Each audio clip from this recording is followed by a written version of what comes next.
લખતર નામદાર ઠાકોર સાહેબનું નિધન થતાં આજે અંતિમ સંસ્કાર વિધિ યોજાઈ। લખતર થાનના છેલ્લા રાજવી નેક નામદાર ઠાકોર સાહેબ બલભદ્રસિંહજી ઇન્દ્રસિંહજી ઝાલા 96 વર્ષની વયે ટૂંકી બીમારી બાદ 15/12/2024ના રોજ નિધન થતાં પંથકમાં શોકનો માહોલ જોવા મળ્યો હતો।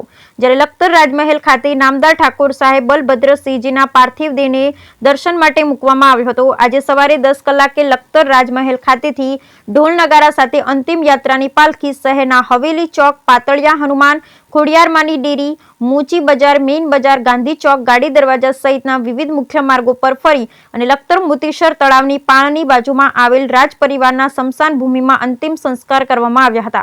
જ્યારે લખતર નામદાર ઠાકોર સાહેબનું નિધન થતાં વેપારીઓ દ્વારા લખતર શહેરની મુખ્ય બજાર સ્વયંભૂ બંધ પાડવામાં આવી હતી।